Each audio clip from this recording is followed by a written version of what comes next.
¿Cómo ves tú el antes y después de la pandemia en tu área?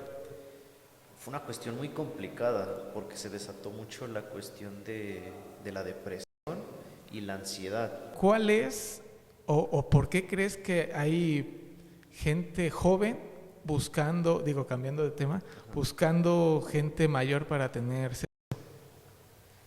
Ok, otro tema que es pues un tanto extenso.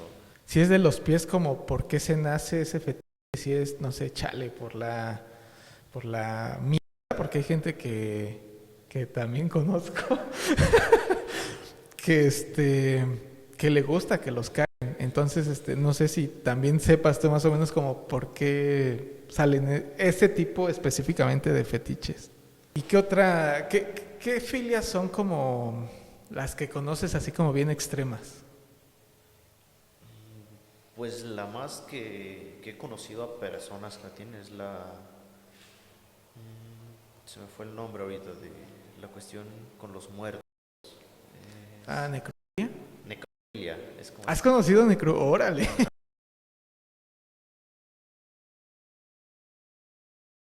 Bienvenidos a otro podcast. Estamos aquí nada más y nada menos con el psicólogo Luis Olvera. Y bueno, no sé si nos pudieras decir un poco de ti.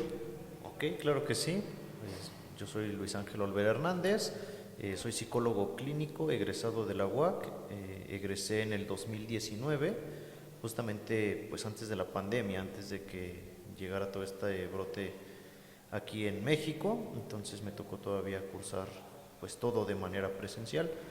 Llevo aproximadamente 4 o 5 años de experiencia clínica, en lo cual pues me he enfocado principalmente a trabajar en consultorio privado y pues atiendo a jóvenes y a niños específicamente, pero de manera general creo que atiendo a toda la población. Hay casos en los cuales pues yo no los puedo trabajar, entonces comienzo a derivarlo a otras personas, a otros profesionales y pues es como mi labor. De igual manera pues me he tratado de especializar por la parte de fuera, tomando algunos diplomados desde la parte de la terapia cognitivo-conductual, ya que ¿Esa cuál es? es una rama que se centra más como en la cuestión pues de las bases conductuales del ser humano y pues tiende como a investigar esta parte de cuáles son los fenómenos que en las personas se desarrollan y pues tratar de trabajar de manera puntual sobre algunas acciones que se generan. ¿Son como trastornos? De cierta manera, pues sí, todos trabajamos con trastornos, pero hay maneras de trabajarlo. Entonces esta línea, esta vertiente lo trabaja de una manera específica, centrándose como en la conducta, centrándose como en esta parte de lo que hacen las personas y cómo es que eso afecta en su accionar pues cotidiano. Y pues a diferencia de la rama que yo tomaba, pues era en la UAC y ahí la vertiente es el psicoanálisis, entonces es como algo completamente pues distinto de una vertiente a otra, pero ha sido como un poco de mi formación, estas dos líneas que son las que actualmente yo trabajo. ¿Tienes redes sociales para que te sigan o si tienen algún problema? Sí, claro que sí. En Facebook tengo una página que se llama Terapeuta Luis Olvera y mi Facebook personal lo pueden encontrar como Luis Olvera. De igual manera mi Instagram está como Luis Olvera. Ahí pueden encontrarme, pueden ver pues alguna información que subo, pues cuestiones personales, cuestiones que a veces tocan de ciertos pacientes, de ciertas personas que se comparte para que también estén como al pendiente de que hay situaciones que pueden pasarnos y que a veces las vemos como normales cuando en realidad pues no es así. Entonces esto es lo que a veces yo llego a compartir ahí dentro de mis redes. Antes de entrar de lleno en el tema, me gustaría saber qué es lo que te motiva a ti a despertarte todos los días. Que me motiva mucho la cuestión de pues trabajar con las personas. Creo que es como una principal motivación el que yo pueda pues levantarme y decir viene fulanito de tal que tiene tal problema y que estamos trabajando sobre ello. Saber que pues mi labor ayuda a que otras personas puedan llevar a cabo su vida de una manera más sencilla o que a lo mejor no sea tan complicada y eso pues creo que es una gran satisfacción, al menos para mí, dentro de lo laboral o personal, pero también esta parte de lo que hago como persona, el sentir que estoy trabajando por algo. Entonces es lo que me motiva a seguir estudiando, a seguir preparándome, a estar como en procesos que puedan ayudarme a sentirme distinto y que eso haga sentir distinto también a las demás personas. ¿Qué tanto trabajo tiene tu área aquí en Querétaro? O sea, no sé, en las escuelas, en las empresas, no sé. Pues es un área muy extensa. La psicología abarca como muchas áreas. En lo personal, la cuestión clínica, pues podemos trabajar ya sea en escuelas, en centros de rehabilitación, en consultorio privado. Hay quienes pues se introducen a las empresas.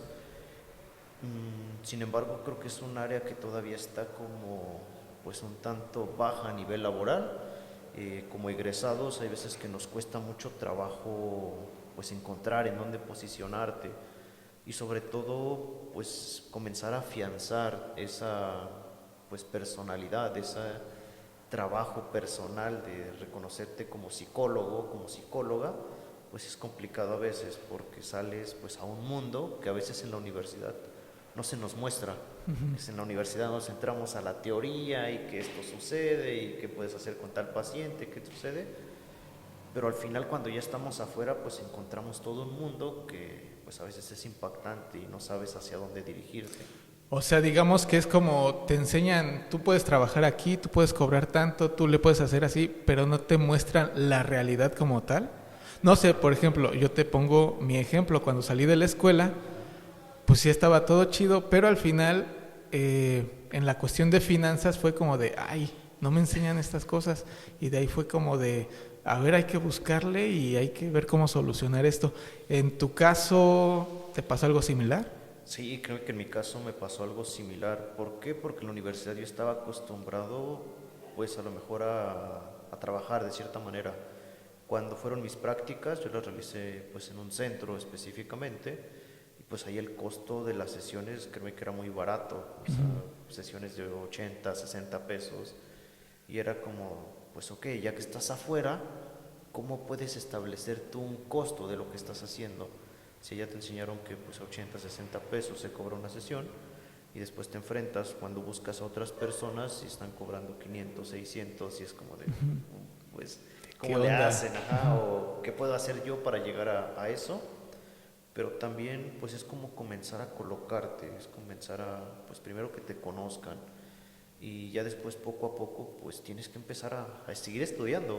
Créeme que la universidad es como el punto de inicio nada más, porque de ahí en adelante hay muchas cosas que todavía nosotros tenemos que empezar a indagar, como tú lo decías, la cuestión económica sobre todo, los espacios, el cómo te haces publicidad, el cómo te empiezan a conocer o quiénes llegan a ti, cómo empiezas a hacer inclusive una red de apoyo entre pues profesionales de tu misma área que puedan pues guiarte de cierta manera. ¿En algún momento de la carrera tuviste algún quiebre? O sea, de, no sé, ¿por qué estoy estudiando esto? ¿Por qué no me metí a derecho? Yo qué sé. Créeme que sí, creo que es algo que a muchas personas nos sucede. Presente. Sí, para empezar, pues la elección de la carrera fue complicada porque era mi segunda opción. En realidad yo mi primera opción pues era la mecánica automotriz, era irme por una ingeniería, pero pues por cuestiones del destino ahí pues no sucedió. Psicología era mi segunda opción y pues ahí quedé. Entonces pues fue como complicado. Desde ahí, pues ver que mi primera opción se fue a un lado, la segunda opción, pues ahí estaba ya de lleno, ingreso, y pues ya después fue como, pues no estaba como preparado para este tipo de situaciones. Yo iba por una ingeniería Sí. y cuando me enfrento a esto que es como algo completamente distinto, pues sí, al final del día era como de, ¿si será o no será? Eso me pasó como en el área básica. De ahí nosotros tenemos que tomar todavía la especialización. Y son 4 áreas de especialidad. Entonces fue también como la decisión. me gusta lo educativo, me gusta la parte social, me gusta lo laboral, me gusta lo clínico, pero tienes que enfocarte en una sola. Entonces también fue como de, ¿para dónde me voy? Entonces, pues decía, es como un proceso complicado porque ya estando dentro del área tienes que elegir y esas elecciones pues te ponen a pensar y hay veces que pues sí, llega este quiebre emocional de no sé qué hacer. Y sí, de hecho, pues creo que algo que es fundamental para nosotros como psicólogos pues es también tener este proceso de atención propio y pues ir a sacar todo eso que a veces uno trae y que pues no te deja pues tomar decisiones correctas o que no te deja ver las cosas de buena manera. Entonces sí, llegó un momento en el que yo tuve un quiebre, que fue en el cuarto semestre, para tomar una decisión de área y pues caí completamente, fue como bajé de calificaciones, empecé a dejar todo de lado y fue cuando comienzo ya un proceso personal de pues tomar terapia psicológica y a partir de ahí es como también yo comienzo a determinar ciertas cosas y pues creo que las cosas se me empiezan a facilitar, es como de ok, ya decidí esto, ya pude ver esto otro, entonces ya tengo hacia dónde irme. Ujú. Y es como lo que a veces nosotros hacemos. No es tanto que yo te diga vas a hacer esto, vas a hacer el otro, ¿no? Sino que uno comienza a determinar, tomar sus decisiones y a partir de eso hacerte responsable. Ya tomaste tu decisión, pues adelante, síguela ahora. Ahorita que dices que fuiste con el psicólogo, Sí. ¿has tenido casos de pacientes que estén así medios que se van a la luna? Te lo menciono porque tengo una amiga que también es psicóloga y ella estaba atendiendo a un paciente y este paciente la golpeó. Entonces, o sea, uno es mujer y luego la golpeó, no sé si qué cosa le pasó en la cabeza. Y de ahí dice que su puerta la deja emparejada por cualquier cosa poder salir rápido. No sé a ti si te ha pasado algo así. Pues cuestiones así a ese O extremo, conoces o quieres tirar el chismecito. cuestiones de ese extremo no me han sucedido a mí. Creo que lo más que he llegado a atender es una parte de un trastorno de personalidad múltiple, que pues al inicio no se notaba esta situación, en el transcurso de las sesiones se fueron haciendo presentes ciertas hay características de este trastorno y entonces pues comenzó a ser como un poquito complicada ahí la situación, me resultaba pues difícil a veces poder atenderlo, era como de a veces me hablaba no sé José, después me hablaba María, después estaba Juan y era como inclusive pues esta parte de me hacía mucha referencia como a la película, la de Fragmentado, era como de ok, sí suele pasar y a veces cuando uno tiene de frente pues es como muy minucioso la situación para encontrarlo, pero llegó un punto en el que sí se hizo muy presente. Entonces este tipo de pacientes al final yo no tengo como la especialización para tratarlos, entonces pues lo que hice fue comenzar a derivar. Entonces fue como esta parte de hacer la derivación con otro especialista. Él se encargó de hacer un diagnóstico, de hacer algo ya más específico y al final se terminó derivando pues a cuestiones psiquiátricas, ya a algo pues un poquito más complicado, pero de ahí en fuera sí también he escuchado que hay pacientes, sobre todo los que tienen que ver como con el consumo de alguna sustancia. ¿Con el consumo de una sustancia? Sí, Ok. por ejemplo, esto de las drogas, pues como está en un estado alterado, llega a pasar esta cuestión de violencia. Entonces hay personas que en lo particular me han contado que llegan sus pacientes y llegan a veces drogados y pues llegan en una alucin y es como esta parte de pues generar mucha violencia, llegar en este tono agresivo de pues tú no me digas nada o tú no sabes o tú quién eres para decirme el que estoy mal. ¿Y ahí cómo actúas tú? O sea, ¿le das por su lado o cómo lo calmas o qué haces? Pues es complicado, fíjate, tenemos que tener como mucha paciencia en ese contexto. ¿Por qué? Porque primero está tu integridad también, o Claro. sea, eres profesional, pero también está tu integridad como persona y creo que debes de protegerte ante esas situaciones. Entonces, tratar de mantener la calma. Si ves que las cosas se salen de control, pues inclusive es poder llamar a alguien más que te auxilie, que esté como en este proceso de hasta cierto punto vigilancia. ¿Por qué? Porque estas personas tienden pues sí a agredir y pues llega un momento en el que Con una pluma, con lo que con encuentren. cualquier cosa que tengas ahí, pues te pueden lastimar. Entonces, pues sí, somos profesionales, pero también está de por medio nuestra integridad física. Y hablando de eso también, digo, de la violencia, ¿cómo ves tú el antes y después de la pandemia en tu área? Fue una cuestión muy complicada porque se desató mucho la cuestión de la depresión y la ansiedad. Tuvo un despunte enorme. ¿Por qué? Por la cuestión del encierro. Somos personas que estamos acostumbradas a andar movidas para arriba, para abajo. Muchas personas perdieron empleos, perdieron familiares, inclusive estuvieron pues enfermos, afrontar un proceso de enfermedad en un encierro, pues sí nos llega a generar mucho conflicto. Y la violencia, ¿no? Intrafamiliar también. Sobre todo eso, creo que pues imagina un contexto familiar en el que el papá, la mamá son violentos y pues salen a trabajar, regresan y están como 1, 2, 3 horas con los hijos y surge este problema de violencia y después llega y pues les toca hacer home office y todo el día ahí Ay, y es sí. como de, no, pues la presión del trabajo pues se desata todo completamente. Aumentaron los casos de violencia, maltrato pues a menores, la cuestión de la violencia a la mujer también fue un despunte completo. ¿Por qué? Porque muchas veces el encierro pues generó cuestiones en los hombres sobre todo, esta función como de sentirse presionados, oprimidos y pues la primera reacción de un hombre a veces es la violencia, querer deshacer todo y creo que también eso fue como pues un detonante grave para que se siguieran como este tipo de acciones hacia las personas. ¿Tú atendiste algún caso así?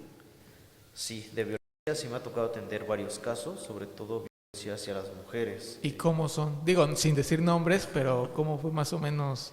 O sea, ¿cuál fue el problema y cómo los llevas tú para que estén más relajados? Uno de ellos fue un caso en el que era una chica de 20 y tantos años, tenían un año apenas de juntarse, entonces era como el proceso todavía de adaptación, viene la pandemia, la chica pierde su empleo, el chico pues no tenía un empleo formal, sino que se dedicaba como a la parte de un emprendimiento, entonces pues era como todo el estrés de no poder, las cargas económicas y todo. Ella en este proceso se embaraza, se embarazan ambos, buscan la manera como de abortar porque Ok. pues no se sentían como todavía seguros. Ella no lo quería hacer, él insistía, insistía, entonces pues en estos procesos como de lo tienes que hacer, llegó un punto en el que él la golpeó, o sea, sí No. fue esta parte de, o sea, Ajá. no lo quieres hacer por las buenas, pues vamos a Por hacerlo de las... otra manera. La chica llega con pues amenaza de aborto al hospital, del hospital la canalizan al área de psicológica, de la parte psicológica pues lo sabrás en el sector salud, es como de, pues, espérate de aquí a un mes porque no hay espacios. La chica pues busca como la atención externa, llega conmigo y fue como, pues ¿qué hago? O sea, ¿por qué me está pasando esto, esto? Ella pues no era de aquí de San Juan, entonces todo se le juntó, no era de aquí de San Juan, sus papás pues estaban como en contra de que ella se juntara, todo le pasó, entonces al final fue como de, a ver, ¿qué vamos a hacer? Estás con él, estás en un encierro prolongado, entonces vamos a tratar de ver la manera de que la violencia disminuya. Entonces fue como comenzar a hacer ciertos acuerdos, ok, vamos a generar esto, vamos a generar el otro, de tal manera que pues puedan estar como tranquilos. Entonces, pues una vez que se llegaron como a ciertos acuerdos, propusimos la terapia de pareja para que pues hablaran como las cuestiones ahí que estaban sucediendo, que se llegaran como a hablar las cosas y que no pasara como estas situaciones violentas. Entonces se estuvieron llevando a cabo sesiones de terapia de pareja y a partir de eso la relación comenzó a cambiar. Se vieron ahí cuestiones que pues traían arrastrando uno y otro y que pues eso desataba más como las discusiones, tú me dices, yo te digo, que al final pues estaba pues deteriorando la relación y una relación que pues estaba pues digamos recién formalizándose porque tenían apenas un año de estar juntos, pues es como complicado poder llevar a cabo ese tipo de situaciones. ¿Y no te han tocado así atender delirios, de algún tipo? A mí no. He trabajado con personas, sobre todo en asesorías de casos, con algunos compañeros, con algunos colegas, en los cuales sí trabajan estas acciones delirantes y pues ahí suceden de todo tipo, desde delirios de grandeza, delirios de superioridad, de yo soy el todopoderoso, hasta cuestiones como de pues el diablo me habla, cuestiones pues, religiosas, esta parte de ok, Dios me habló y me dio la señal y aquí es, cuestiones por ejemplo suicidas como esta parte de no, es que si yo me mato voy a salvar a la humanidad, sobre todo en la parte de la pandemia fue cuando surgieron este tipo de delirios, como de si yo hago como el, ¿cómo se podría decir? Como esta parte de el sacrificio, pues voy a salvar y para que ya no pase nada y vamos a estar en paz. Fíjate, un delirio es como una situación complicada, puede surgir en cualquier momento, sobre todo en personas pues, que ya traen como ciertas consideraciones. Los brotes de delirio pues, pueden surgir y más con esta cuestión de la pandemia, el encierro prolongado, el estar pues contigo mismo, el estar con pensamientos constantes, pues desata la idea de yo soy. Y es yo soy porque yo soy y nadie me va a quitar de aquí. Entonces pues ahí ya nosotros como psicólogos hay veces que nos sobrepasa esta parte de los delirios y es cuando tenemos que también tener como este lazo con la parte psiquiátrica, que tenemos ese apoyo para que se lleguen a, pues a disminuir y sobre ello trabajar con la persona, el porqué de estos delirios o el por qué está surgiendo esto. ¿Y los niños de cristal, qué opinas de eso?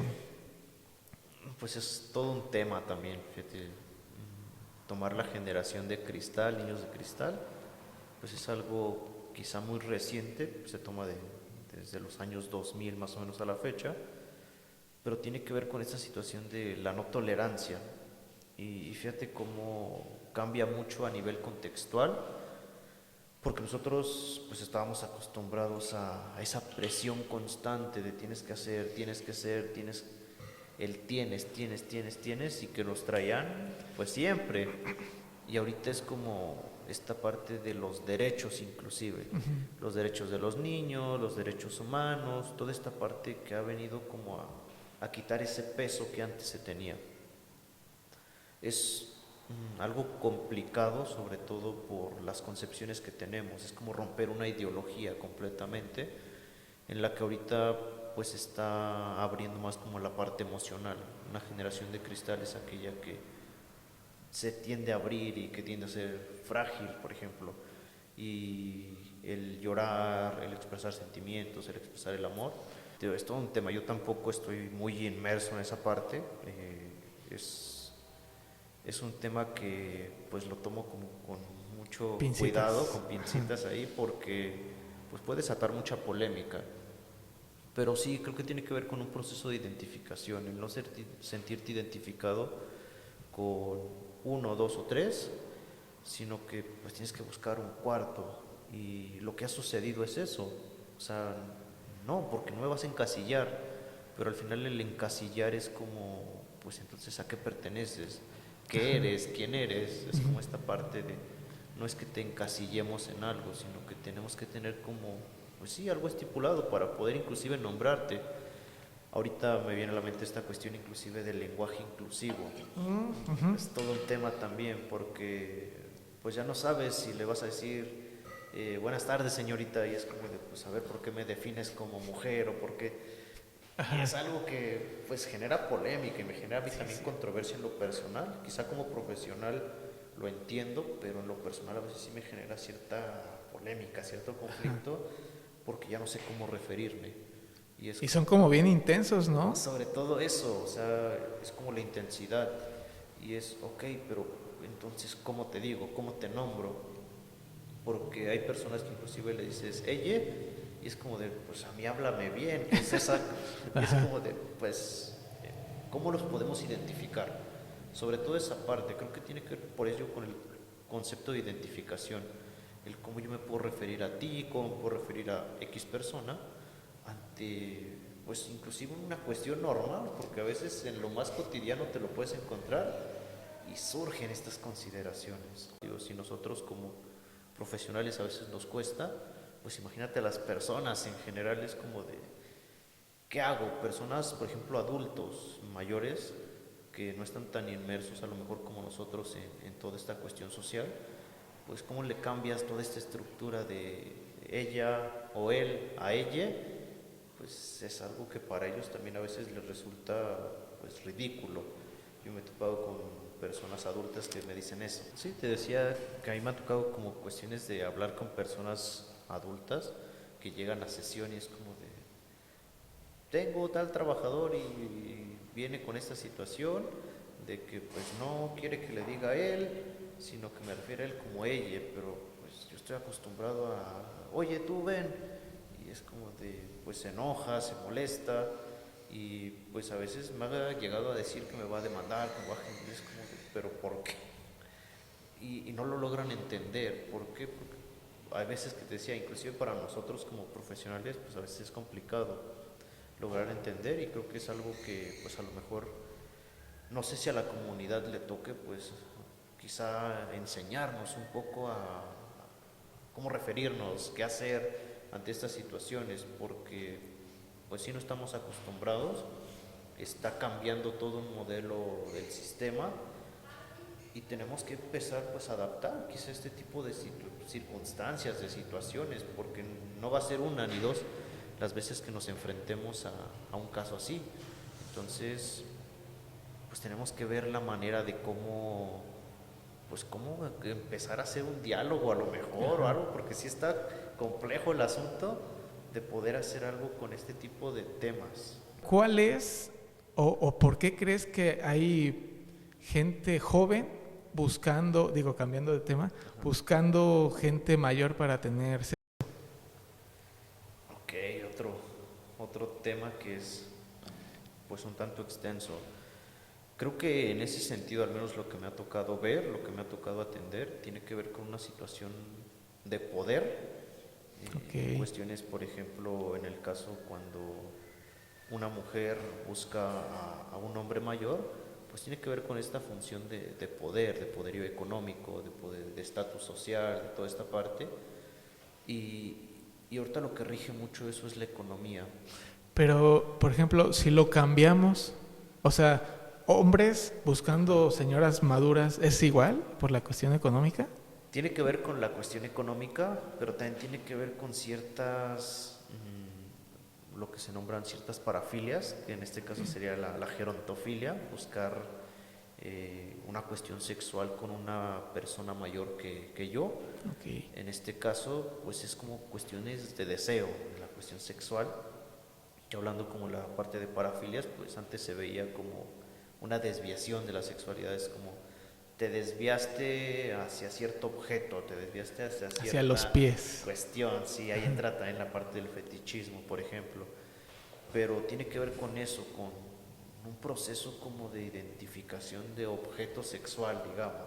Okay. Y que se va en lugar de pues una persona de mi edad, se me hace atractivo pues una persona con características singulares, en el caso de pues que tenga, no sé, 10, 15, 20 años más que yo, pero pues hay muchos procesos ahí implicados también.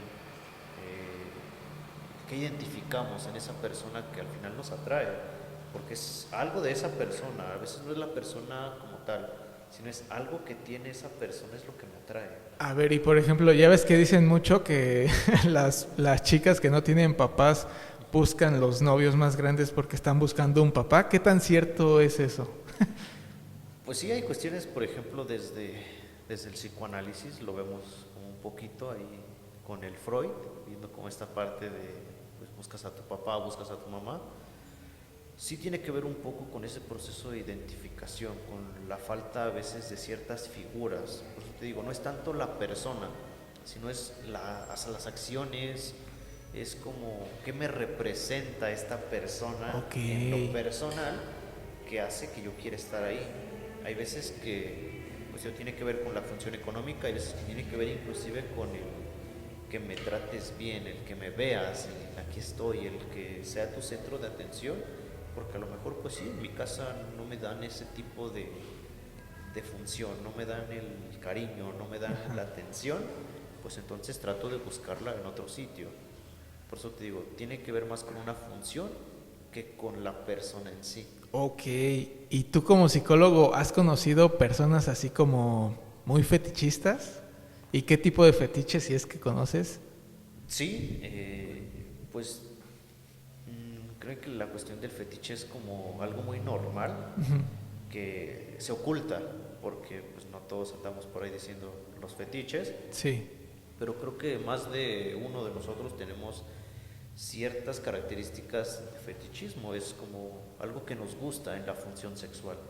Eh, sí he atendido pacientes que tienen como, hay unos fetiches pues medio raros, como la función del cabello, ok, es como la persona tiene que tener el cabello de cierta manera para yo poder excitarme, para yo ok. tener un proceso de excitación, si no, pues eso no me lleva a mí a concebir un acto sexual.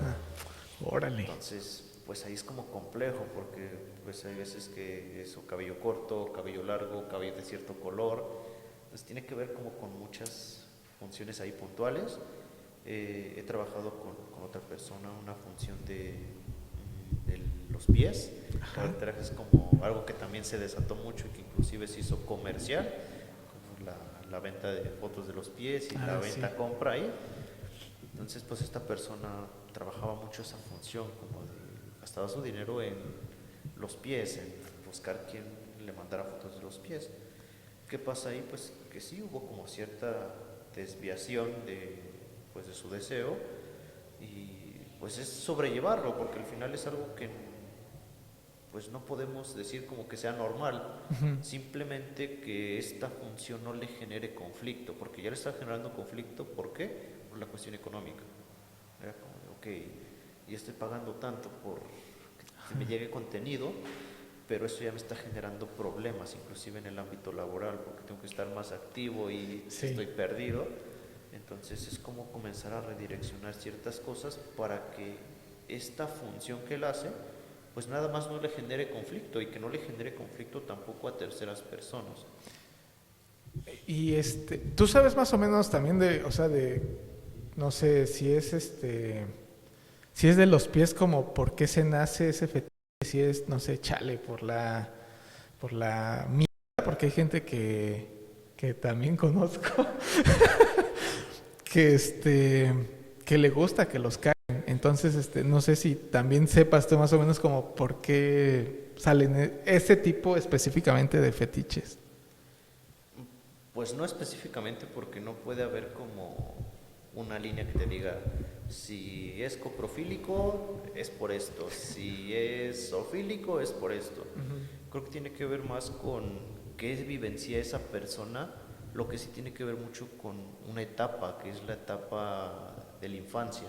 Ok, En la función infantil hay veces que hay ciertos objetos de placer que se generan ahí en la infancia y pues se comienza a hacer este proceso de desviación. A lo mejor encuentro afecto en tal o cual acción, porque no nada más es por objeto, sino tenés a través de acciones.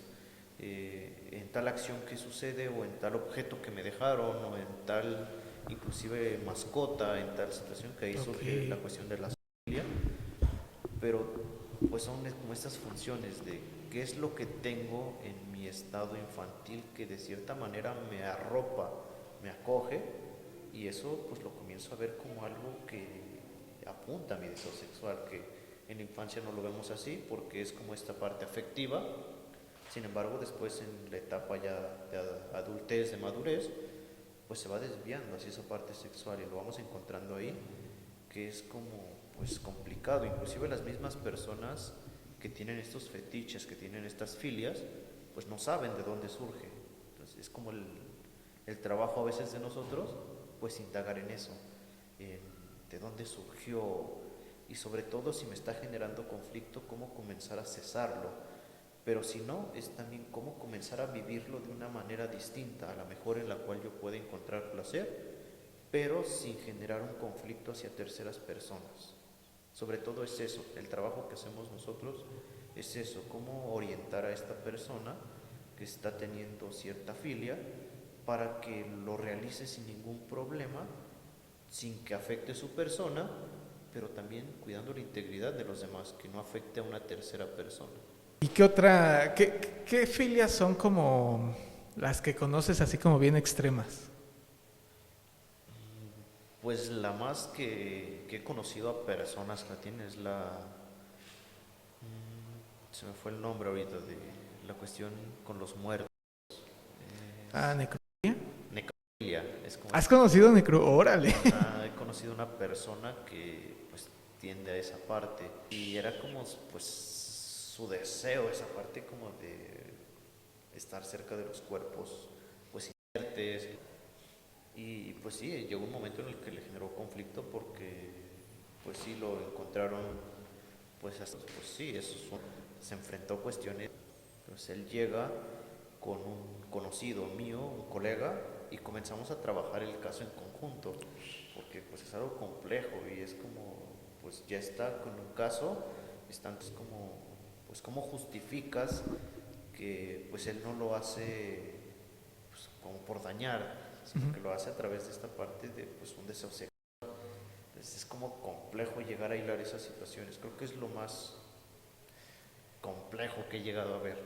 Era una cuestión en general, no era como un género, no era O masculino sea, o se está femenino. antes de que se enfríe. Ajá, está muerto.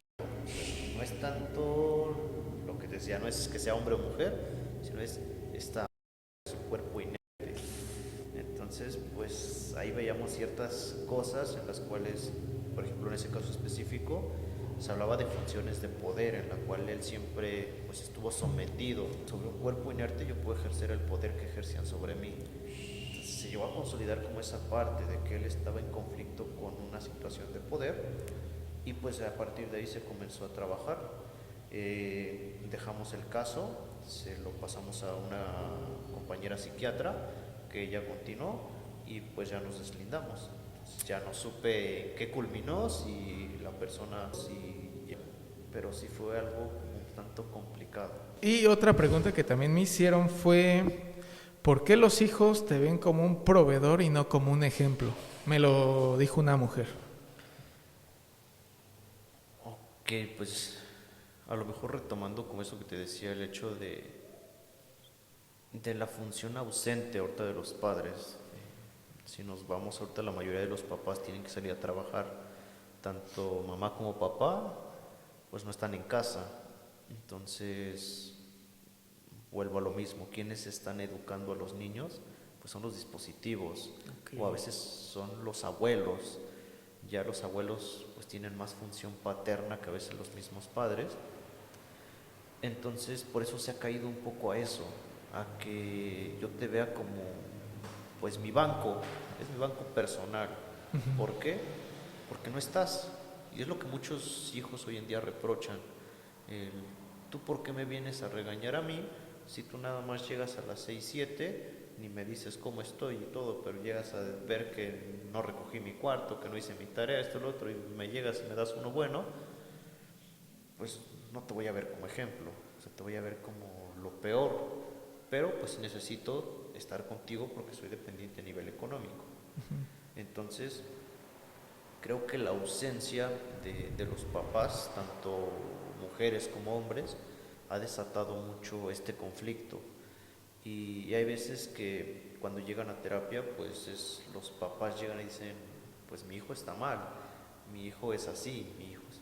Y cuando ya los confrontamos de cierta manera con la realidad, pues tenemos que ver eso, que la ausencia limita mucho la conexión con los hijos, limita mucho esta dinámica familiar. Hoy en día las dinámicas familiares han cambiado demasiado.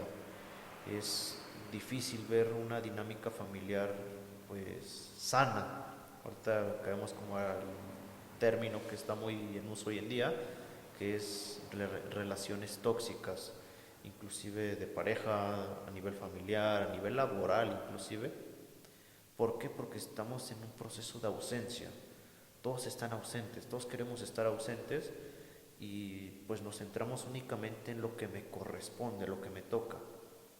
Ya no establecemos tanto el lazo de, oye, ¿qué estás haciendo? O te ayudo, o qué puedo hacer, sino que es, a mí me dijeron que me toca hacer esto y hasta ahí. Hemos perdido mucho también el lazo humanitario. Una parte que nos provocó también la pandemia fue esta parte, segregarnos. ¿Y qué pasó? Que los dispositivos móviles, te tengo de frente y pues no es como para entablar una charla, pero ¿qué tal cuando te tengo por el chat? Pues Sí. rápido es, y hablamos de todo, pero de frente es como de, pues no sé de qué hablar. Entonces se está perdiendo como mucho esa conexión, ese lenguaje, esa comunicación con las personas, Esa humanidad. esa humanidad, sí, al final es como pues cada quien por su lado y todos segregados. Y hoy lo ves, vamos en la calle y pues todos vamos aquí en el celular o vamos con los audífonos escuchando música. Por más que vayamos en el mismo camino, por más que vayamos en la misma ruta, en la misma unidad de transporte a veces, pues cada quien está en su mundo. Y eso es lo que ha como generado esto, que cada uno se establezca en su mundo, inclusive en casa. Mamá en su cuarto, papá en su cuarto, hijos en su cuarto, todos están segregados. Entonces cuando se quieren juntar, No se hallan. no se hallan. Está ese choque, es como de, pues, ¿por qué? O, ¿cómo vas a venir a cambiar a mí la idea de que yo lo hago de esta manera?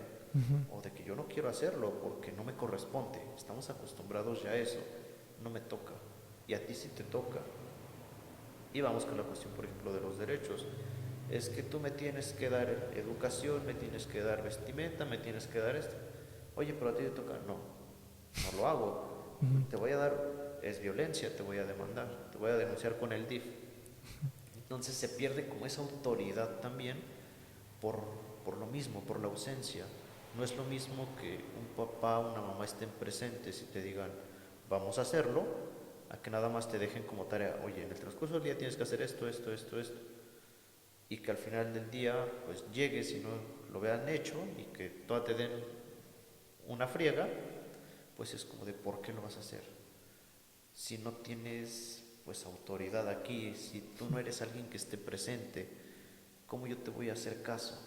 Entonces eso ha desatado mucho y sobre todo en niños pequeños. Yo lo he visto mucho en niños de preescolar a tercero o cuarto de primaria, que es como a veces lo que me toca atender a mí. Y pues está mucho eso, es como, pero ¿para qué lo hago si mi mamá ni lo ve? O al final pues mi mamá llega y se duerme, es como de, ¿ya para qué? No me dice lo hiciste bien, no me dice lo hiciste mal, se pierde, es como de, pues no lo hago mejor, te va a regañar, pues no importa, a lo mejor y mínimo así me ve. Y es Ok. como de, pues que un niño de 7 8 años te diga ese tipo de No, cosas, está fuerte. es fuerte. Y luego hay veces que le decimos a los papás, oye, vamos a corregir esto, esto. No pasa nada. Lo que antes de que lleguen al proceso de la adolescencia, en el proceso de la adolescencia, ¿qué pasa? Pues que se desata más. Y tienden a ser más agresivos y tienden a ser los hijos como de, pues, a ver, ya pasé esto, esto, esto y esto yo solo, ¿qué me vas a venir a decir a mí? Entonces ahí surge como este problema, pues más fuerte todavía. Ya cuando llegan a un proceso de adolescencia, pues sí, es más complejo.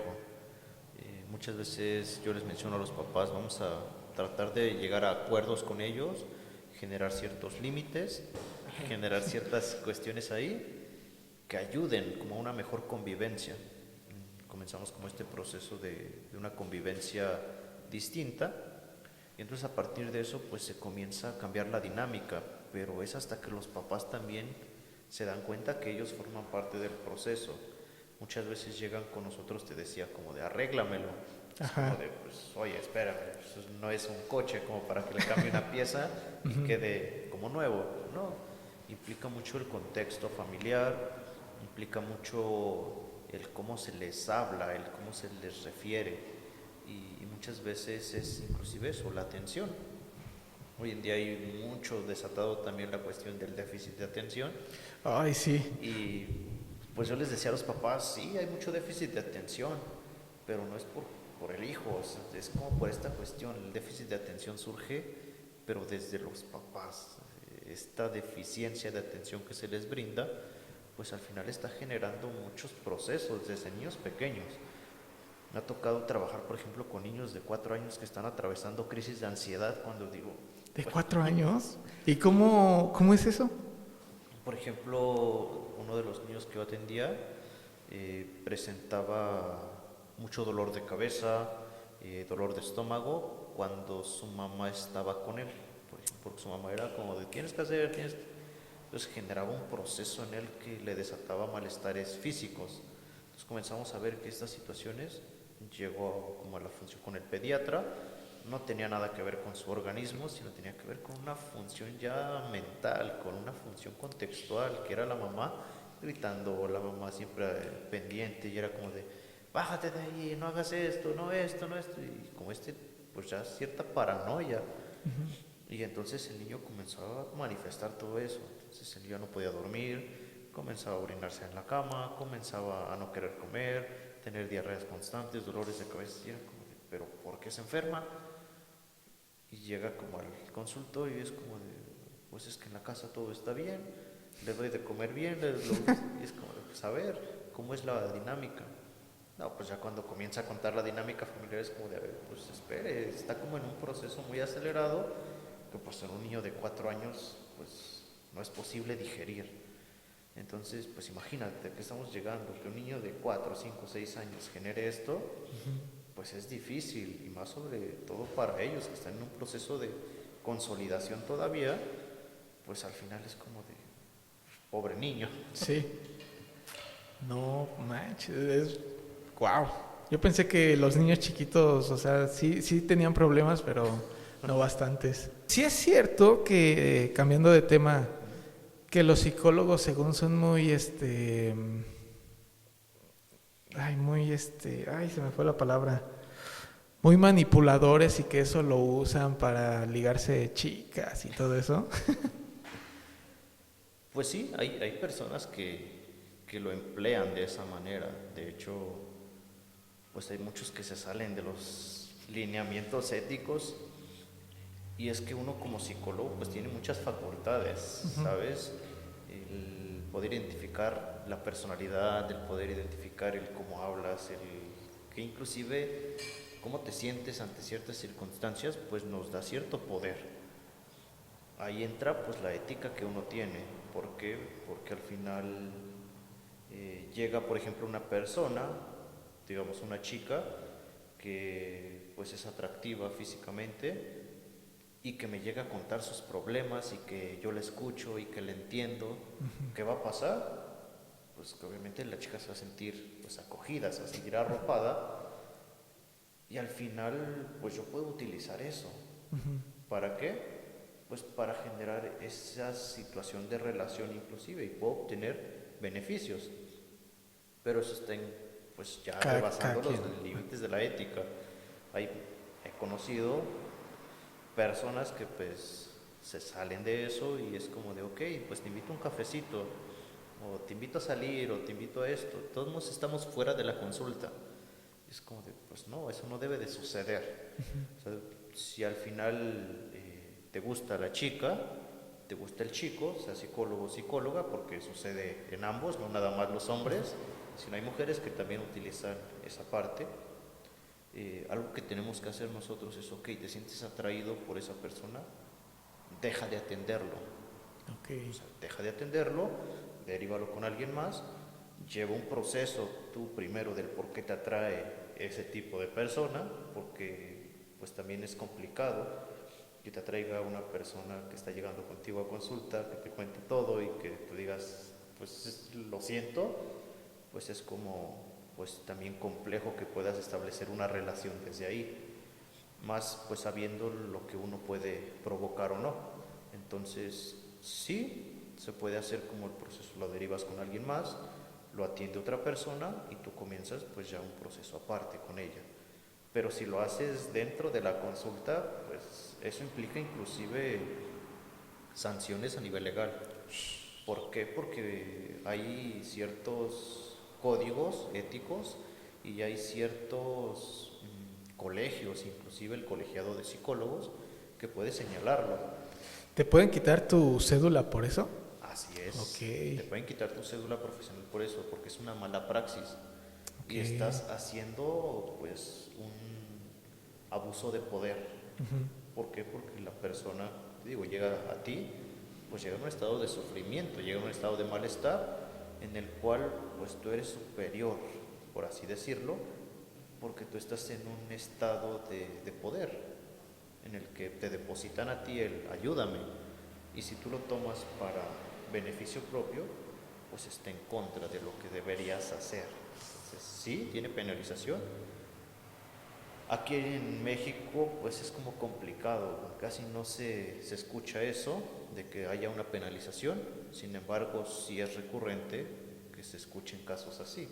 Por eso a lo mejor también tu pregunta es como de, Ajá, sí. porque surge de cuestiones que inclusive ahorita las redes sociales pues desatan más eso. Yo he escuchado más a través de redes sociales que surge esta parte, que inclusive pues los coaches, los terapeutas, todo, pues al final resultan con pues muchos casos de agresión sexual, porque tiende a eso. Es el hecho de que tú te aproveches de una persona, pues es una agresión. Entonces es complicado esa parte. Sucede, sí, a veces es más común de lo que pensamos, por eso es que también tenemos que ver con, pues, con qué tipo de persona te vas a atender. Inclusive el preguntar si tiene cédula profesional, la experiencia, el si te puede atender a ti o si no tiene experiencia en ese tipo de problemas, pues creo que es algo que al menos yo recomendaría para las personas que hicieran antes de acudir a sesión con alguien, que puedan preguntar esto, ok, a ver, ¿tienes cédula profesional? No sé, ¿cuándo egresaste? ¿Cuántos años tienes de experiencia? ¿En qué te especializas? ¿Qué tipo de línea de trabajo realizas? Si es psicoanálisis, TCC, todo eso. ¿Todo eso tú recomiendas que les pregunte? Así es. Antes de poder iniciar un proceso, A ver, ¿lo puedes repetir? ajá, A la cámara. que pregunten esta parte, ok, si psicólogo o psicóloga tiene cédula profesional, sus años de experiencia, en qué se especializa, si trabaja con niños, con adultos, con personas mayores, y qué tipo de línea de trabajo realiza, si es psicoanálisis, gestalt, humanista. Hay diferentes áreas de trabajo, que eso pues les puede ayudar para decidir si voy con uno u otro. ¿Por qué? Porque me habla de el trabajo que ya tiene la persona.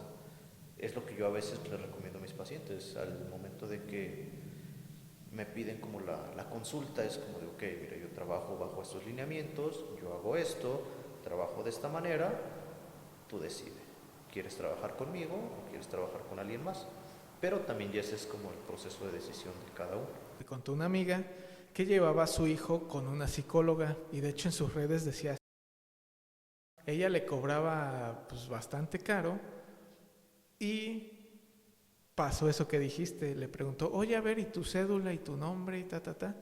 Sí, es que eso es el problema, fíjate que muchas personas, pues hoy en día con el coaching, Se con lavan este las tipo manos. de terapias es como de, ok, yo no soy psicólogo, yo soy coach de vida, yo soy terapeuta de, no sé, barras de access o todas estas a veces pseudoterapias que surgen, que pues tienen sus normativas allá, pero dentro del área psicológica pues es diferente. Entonces sí, para que un psicólogo pueda atender, inclusive debe tener especialidad. Por ejemplo, hay psicólogos generales, psicólogos sociales, psicólogos educativos, psicólogos del trabajo, pero no pueden pues indagar de cierta manera en todo. Por ejemplo, para trabajar este tipo de cuestiones debe ser un psicólogo pues clínico e inclusive enfocado en la parte de ser psicoterapeuta, porque hay quienes pues estudian la parte de ser psicólogos clínicos, pero no tienen la línea de la psicoterapia. Entonces es como pues todo un ramo que se debe de estudiar, porque no es como agarrar un rompecabezas y ahí se va. No, debes de saber ciertos lineamientos para poder atender. A ver, ahí te va otra pregunta, igual cambiando de tema. Okay. ¿Qué tan cierto es de que los que estudian psicología es porque sí traen como muchos problemas en su cabeza y que estudian eso para como psicoanalizarse ellos y pues porque por eso le estudian?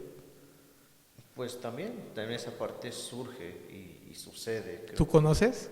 Sí, inclusive creo que lo puedo decir de manera personal. Yo soy uno de ellos.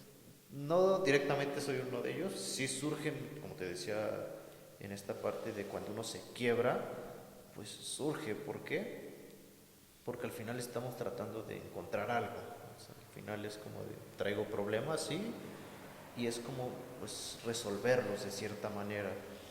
Conozco quienes sí lo han hecho como por esta función de, pues quiero ver qué sucede conmigo, y que inclusive al terminar ya no ejercen la profesión, sino que, pues ok, atravesé mis 4 años de psicología, pero para ver qué estaba pasando conmigo, y es excelente porque al final, pues no sé, dijeron, la psicología no es para mí, y me hizo ver ciertos cambios, esto, pero yo no lo empleo para otras personas, sino lo empleé para mí y me dedico a otra cosa. Si lo hicieran así, créeme que está perfecto. ¿Por qué? Porque al final es lo que cada uno busca como persona. Pero también he visto personas que pues estudian la psicología por cuestiones personales y problemas que traían ahí, y que al final atienden, pero todavía sobre la dinámica de ellos.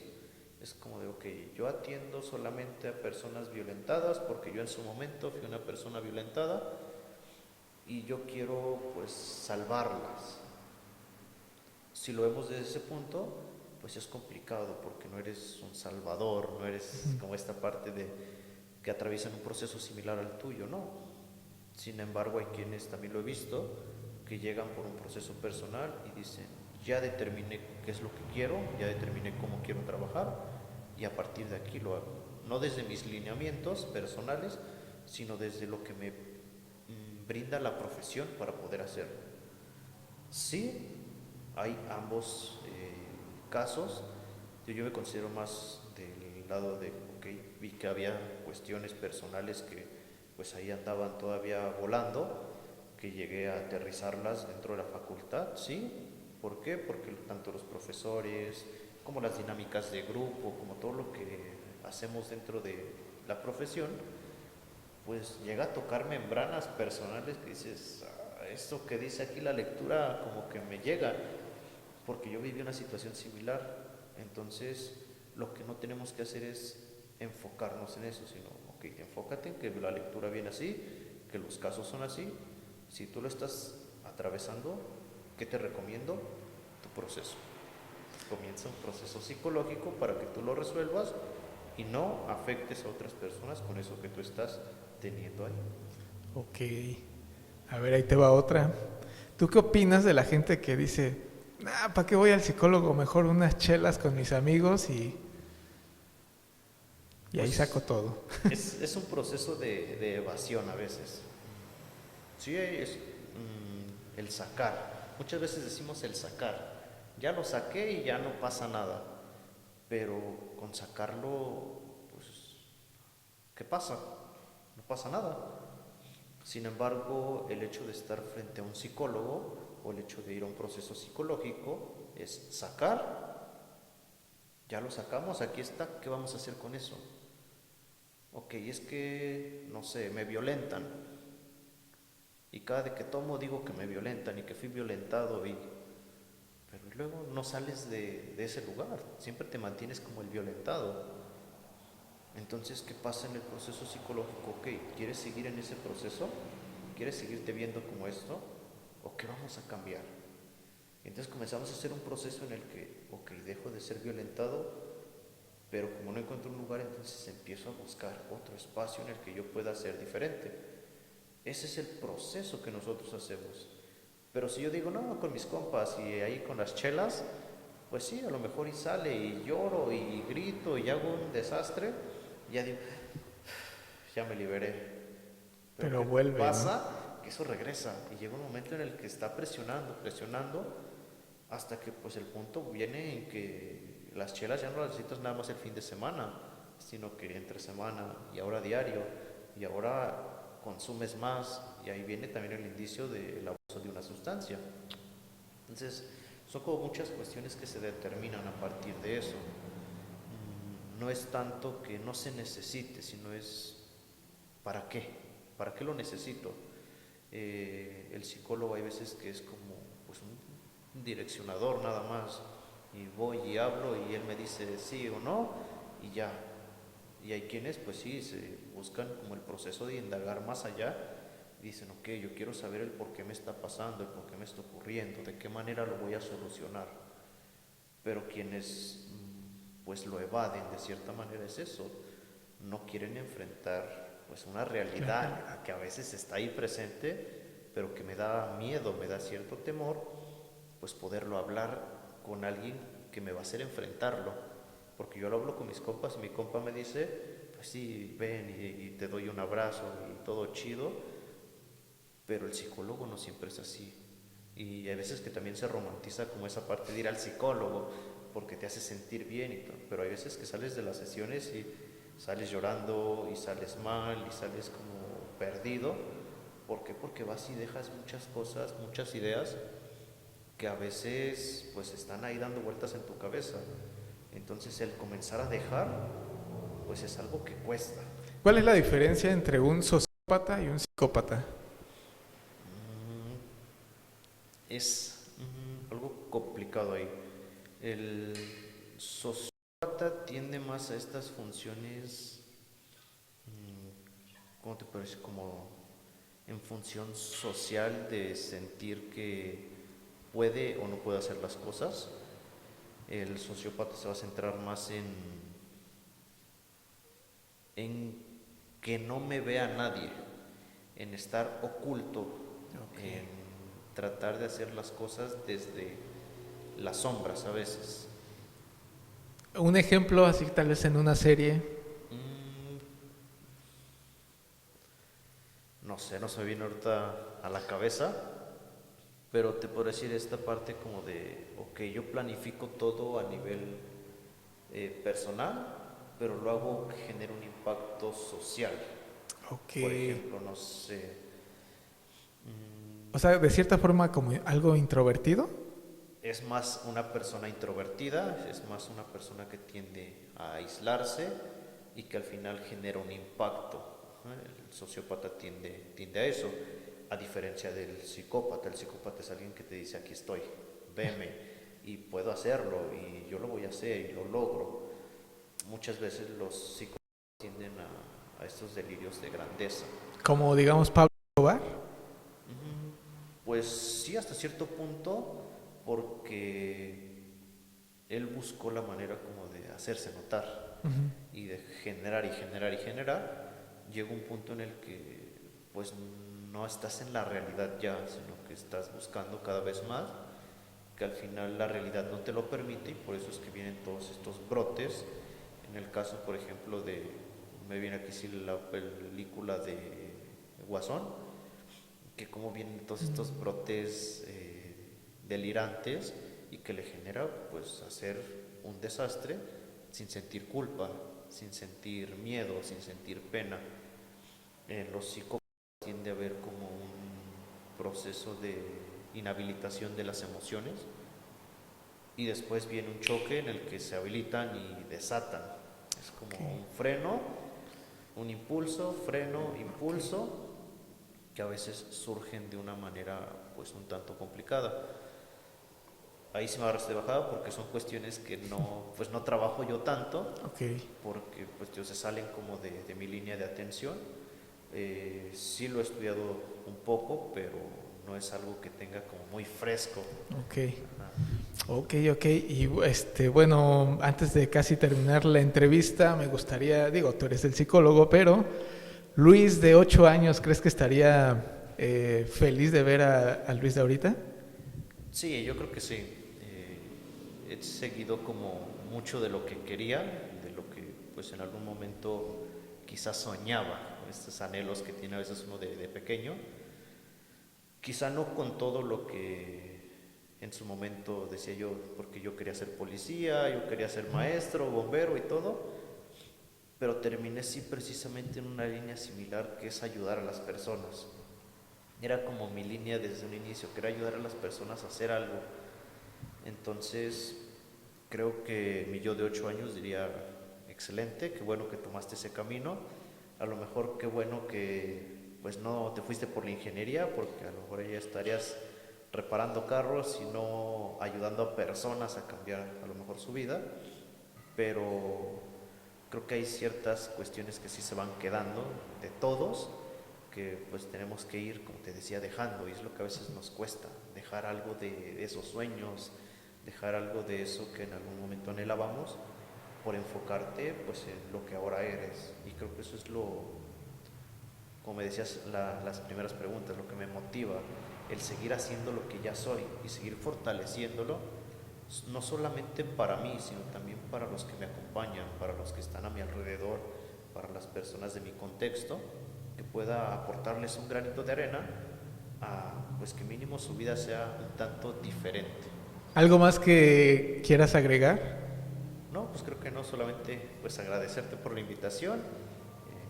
Pasé un buen rato aquí tratando de a veces buscarle porque no todos los temas los traigo como Frescos. frescos, pero pues creo que es también volver uno a recordar estas preguntas que me lanzabas de ciertas personas y que también podemos reconocer que pues la sociedad hay veces que tiene inclusive todavía cierto miedo a preguntarlo, a acercarse con una persona y decirle, oye, necesito ayuda, oye, pues guíame, dame un consejo. Entonces, pues también hacerles como esta invitación a que se acerquen con algún profesional.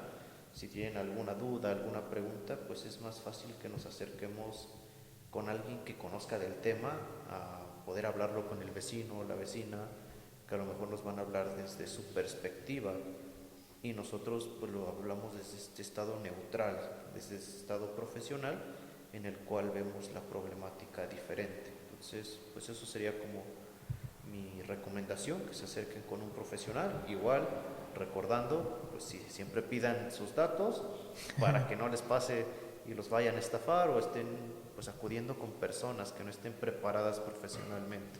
Antes de terminar, ahorita me acordé de otra pregunta. Okay.